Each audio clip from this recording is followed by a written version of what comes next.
Yo, we get fired? Damn, dog, what do we do? It's time for one of my favorite times of the week. It is Witch in Mongolia time. Do me a solid. Make sure you leave a like this video, show your support, subscribing, that bell if you haven't already, and Patreon is where you can catch full live reactions, also more. You can also hype the video on the YouTube mobile app to help push it to more people, which does help me out. But let's jump into it and see how Fatima ends up dealing with this very sticky situation. Just how fake niceness this is. This is like your fucking customer service voice. The unfortunate thing is your pursuit of knowledge comes at the cost of how many lives? I mean, fuck. This is about to be a very bitter relationship. I don't know how long she'll be able to keep up the fake niceness around her. The VA work here is incredible. She absolutely is cooking. Be real awkward if you fucking missed... Yeah.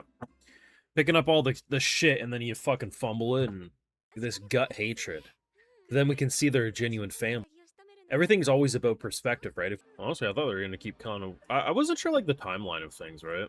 But I thought he was going to stick around a little longer. Imagine having this just cut open and then someone squeezing your heart to death. What the fuck is that? Is that a walnut? Is this almost like a retirement fund, then?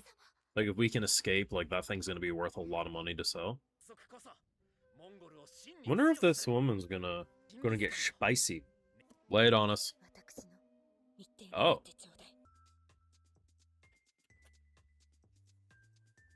So I'll be honest, the end of this episode hit as hard as Truck-kun does. Thankfully you don't gotta respawn, but a spy angle is interesting when you consider, in a way, Fatima was already a spy, right? But she was a spy for herself. She was getting closer to this woman who she hates because she sees her as your just desire to read a book that you can't even read got my entire family killed. Like, fuck you, right? Still such a powerful message. She has now spent as much time as she was with her previous family. 8 years has gone by, right? And now, after building such a connection that this woman sees as genuine, she says, hey, hold up. I need you to stop being who you are for me. You're going to be a spy. Now, I don't think she's going to like that, right? She's had a pretty... I'm not saying it's easy, but, like, she has a routine. Yeah, it may not be a routine she wants to do necessarily, but she's used to it. Being a spy poses so much new danger. But as we deal with this political climate and the turmoil and the deep-rooted politics of everything, with Genghis Khan dead and, you know, the way they explained the snake analogy I thought was really, really interesting. The father explaining the idea that if a multi-headed snake tries to burrow in the same hole, all that's going to happen is that the snakes will end up killing themselves and no one gets in the hole. But if a singular snake ends up safely secured, nothing's going to attack it because it's safely secured. It's a pretty brilliant way to talk about the balance of power, especially when you have 3 brothers, right? But of course, bro's out here saying, you know, my apologies, I couldn't do this for you, this, that, and the third, and she's playing the role very well. It's fine, don't worry about it. But by the end of the episode, now we see what her true goal is. There's a lot of interesting things happening, and it's so interesting watching the balance of Mongolian culture, and then, of course, Fatima and her Muslim culture intertwine and almost clash, but not in like this like violent way. I mean, it did at the beginning, but especially when it came to how they handled their meat. I mean, Fatima, like I think most of us watching, would assume that if you can't, you know, just shoot in the head or anything like that, you're going to slit its throat, because that is generally considered to be the most peaceful way to do it. And the Mongolians cut down the center alive, reach in and like squeeze the heart, because apparently for them the blood is like what makes it taste better, all this stuff. And I'm just like, holy shit, man. Like, I want to be like culturally sensitive, but sometimes I see stuff and I say, what the fuck? Like, it was weird because it really broke my brain, because thinking about it, I'm like, what would hurt more initially for me?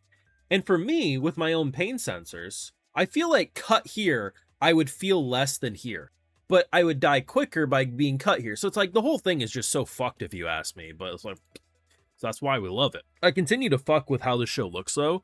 All the characters look young as shit, right? Like, they're borderline chibi looking character models. So it is a very unique setting. And I mean, it makes an entire Genghis Khan Mongolian army invasion storyline so much more interesting. Like even with the cutting of the animals, like they don't go overly gory with it, but yet I still feel disturbed. Like I think they've nailed this chibi-like aesthetic to still remain to be brutal. And I think I remember when I did my PV reaction, I saw someone say, you know, a Mongolian story with this art style, it's never gonna hit.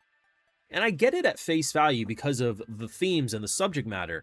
But I think episodes like these kind of remind you that even if it does at face value look more cartoonish and simplistic, it fucking hits. And I think they're doing an amazing job with everything that they're touching in terms of the subject matter. One of the things I'm interested in as we see this politics and this, you know, this political story evolve, of course, is who survives. Because I am very unknowledgeable on Mongolian culture and storytelling. Like, of course, I know stuff about Genghis Khan, and honestly, I thought that shit was going to happen much later. I didn't know the timeline like the back of my hand, so, you know, it did kind of come at an unexpected moment. But it's her. She is so interesting, right? Because if we redirect this story and we start with her as our MC rather than Fatima, right? It's very easy to not make it just have this hostility. But similar to Fatima, we have this hostility towards her because we're like, fuck. Just because you wanted a book, your husband did God knows what to our family to get it, right? We are the main characters of our own story, but we are not the main characters of everyone else's story. Doesn't mean that I can't have hatred for the war and everything that's happening. But do I think at her core she's an evil person? No. I'm interested because a lot of what I'm seeing makes her seem like she would be a very powerful ruler. I think she's cunning. I think she's smart. And the way she talked about a book that, yes, she can't read. And I mean, Fatima tried. She's like, hey, this is just a book about common sense, basically, right? You don't want it, right? She's trying to devalue the book so she can have the book back. But at every step of the way, this woman has proven to be a formidable foe. At some point, we're going to have a conversation. I feel like the direction we go is over time, Fatima ends up genuinely respecting her. And at some point, she's going to admit what her initial plans was. And to be honest, with the type of woman she is, it will depend on how it's revealed. I don't think she would be overly mad. If anything, I wouldn't be surprised if she's like, you know what? To be honest, I had a suspicion, but I respected you, right? This will be an unlikely bond. I think we are watching the blossoming of a new relationship that started with hostility, and it will take many years.